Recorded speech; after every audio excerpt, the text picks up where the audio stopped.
It seems like with every new episode of The Acolyte we get, the complaints that come from that corner of the fandom just keep getting dumber and dumber and dumber. It's like these people just try to reach and grab the dumbest thing that they can possibly latch onto to try to have an argument. Hello there, welcome back to Bits and Scripts, where media literacy is still alive and well. I'm Derek, and today we are talking about episode 7 of The Acolyte, or more accurately, we're talking about the complaints about episode 7 of The Acolyte, and another segment of FANDOM NITPICKS. Alright, first things first, we're going to start off with the dumbest complaint that these people have. A Jedi using a metal detector. Or what looks like a metal detector. Alright, so a little bit more context on this. This episode is another flashback about Brendok, about what happened 16 years ago, but this time it's from the Jedi's perspective. And in the very beginning, it's explained that they're on Brendok because it's one of the systems that was affected during the hyperspace disaster during the Light of the Jedi novel. And they've come to the planet to search for a Vergence in the Force. We'll get to that one in a minute. And they're using all sorts of tools to try to look for this Vergence in the Force. One of them being a metal detector looking device that Klanaka is using. And this is one of the many straws that corner of the fan base is trying to grasp onto as a reason as to why this show is terrible. Bro, yeah, the shit looks like a metal detector, but it's not a metal detector. It's a device for detecting the Force, or for detecting M counts. We're saying M count now because we don't want to say midichlorian, because that went over well the first time. And yeah, I know it looks silly, but there are a lot of things in Star Wars that have been silly. Like, do fans forget what they've been watching for years and years? I need to remind that corner of the fan base of something, because I feel like the positive corner of the fan base understands this better. There are many things in media that you don't take seriously, that you don't try to break down and try to have a deeper understanding of it. Media where you don't need a reason as to why XYZ exists. Star Wars is one of those IPs. Not everything needs to have a deeper meaning. Not everything needs a drawn-out explanation.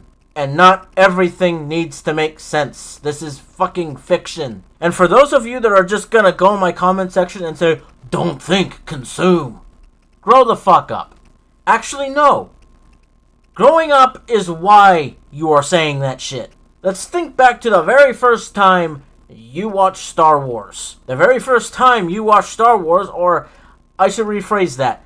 The first time that many of you watched Star Wars, not all of you, but many of you were kids. When you're that age, when you're a child, you don't watch something and try to think of the deeper meaning of it. You're not watching it trying to think of why XYZ is there. You're not thinking about certain things. You're just watching it and you say, "Oh, that's cool." But as an adult, it's harder to do that. You see something and you want to make sense of it. Because that's how adult life is. We have to make sense of it. We have to know why things function the way they do. Compared to when you were a kid and things were a lot easier and you didn't have to think as much about things. The premise of this media has not changed. You do not have to think about things just because you are an adult. But I digress. The point is, no one gives a fuck if it looks silly. You see the instrument for like 3 seconds, if that. Stop trying to make this a thing to where a Wookiee Jedi using a metal detector looking thing is the whole premise of the episode. Second dumb complaint I've heard, Indara's Padawan Torben. The complaint is that he's too emotional.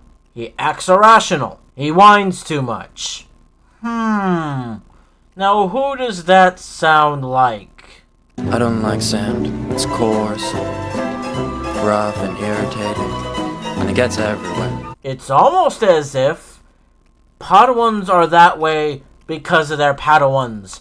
They are still learning to control their emotions. They are still learning to center themselves. They are still learning how shit works. This is why Torben is the Padawan in this flashback, and Indara is the master. There's a crap ton of times where Indara's looking at Torben just like, shut the fuck up, Torben. But then again, you can't really blame Torben for the way he's acting. First of all, the mission is kind of boring. As far as he knew at the time, this is supposed to be a lifeless planet. There was no intelligent life whatsoever. They've also been there a long time, and he's homesick. He hasn't really been away from Coruscant that long. As far as we understand it, these Jedi are not allowed to go back to Coruscant without finding proof of emergence. Because, you know, the Council be some dicks, and he's tired of eating the same food all the time. Which you can't really blame him, because the food sucks.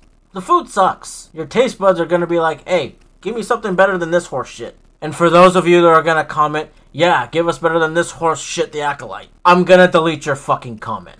So save your finger strength. And after they face the witches the first time about the girls, Torben is scared to death. And who can blame him? That witch got in his head, was telling him shit, was making him think shit, and made him get on his knees. Again, as a Padawan, he's not perfectly balanced. He's insecure. He's irrational.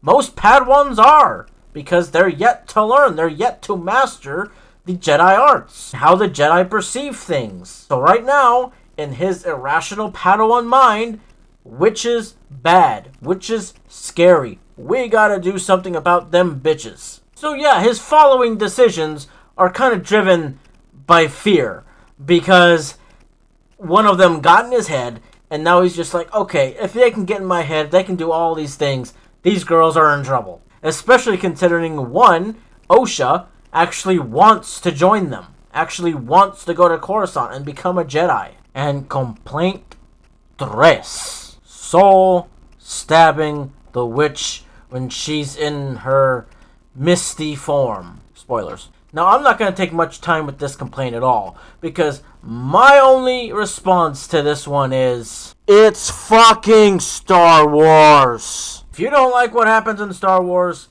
go watch Star Trek or something else. Please. And complaint 4 is the big one. Again, spoiler warning.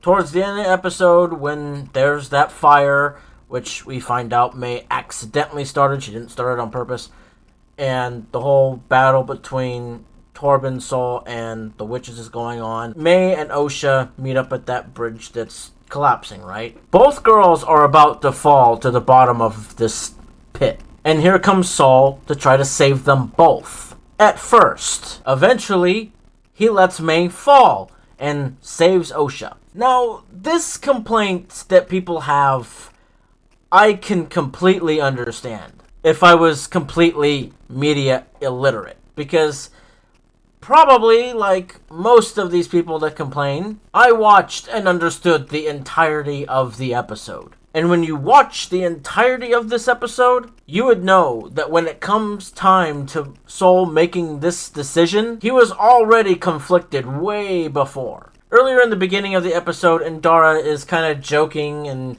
giving Sol a hard time about not having a Padawan. Sol's just like, oh, well, I do want a Padawan. And after they discover Osha and May, Sol forms an emotional attachment to Osha, which he denies through the entire episode. But it is abundantly clear that he is attached to Osha. He would have been attached to both girls if May would have expressed an interest in being a Jedi like Osha did. But because Osha developed such an interest, Sol's attachment wasn't that he cared for this girl like a child. He cared for this girl in the way that, oh, I can finally have an apprentice. I can finally have a Padawan of my own.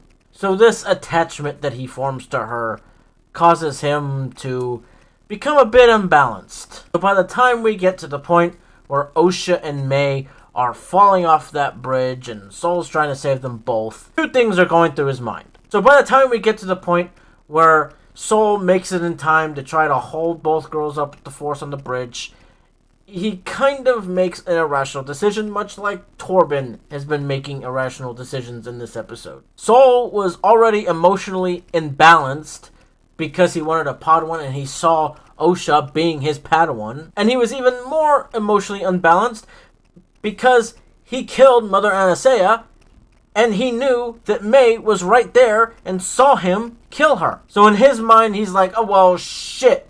May saw me kill her mom, and she'll probably tell Osha, so maybe I should let May go, which he does. And again, Soul always saw Osha more of being his Padawan than May because May was rejecting the idea of going off with the Jedi in the first place. So at the time, to him, it was more of a necessity to save Osha than May. Of course, 16 years later, he'll be regretting that decision. Now, I'm pretty sure he regretted it right after the fact, though. In conclusion, I will say that the only complaint that is somewhat valid is the one with Soul letting May die, or making it seem like she died by falling down. Because, yeah, he could have made a better choice. It was kind of fucked up to let her go. There could have been a talk between all three of them as to why he killed Mother Anastasia. But then again, if you're that emotionally unbalanced, you're not going to think rationally. You're not going to come to those conclusions. You're not going to think of those resolutions. You're just going to think of the easiest way out of your situation. And that's what Soul did. Because it's like Snoke told Kylo Ren in The Last Jedi. Ben killing Han, his own father, unbalanced him. Because whether he wanted to admit it or not, Ben had a connection to Han.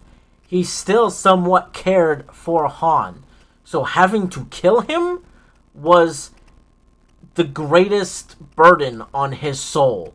So that's why Snoke said, it split your soul to the bone. Ben didn't want to do it, but he had to do it in his own mind to move to the next level, for Snoke to show him more. And when Saul killed Anastasia in front of May, and he had to make a choice to save one of them, he made that choice because he just didn't want May to snitch. So that was this week's installment of Fandom Nitpicks. We have one more episode left to go with the Acolyte, and I'm pretty sure with episode 8, people are going to bitch about that one the most since it's the season finale, assuming that we're going to get a second season because Leslie Headland has been talking about it. But yeah, people are mostly likely going to bitch about that one the most. And after that one drops is when I'm actually going to make a full-length review of the Acolyte, because then I'll have my complete collection. You know, I'll be able to make an accurate assessment of this show. So look out for episode 8 next week and my review to follow. So until next time, good night, everybody.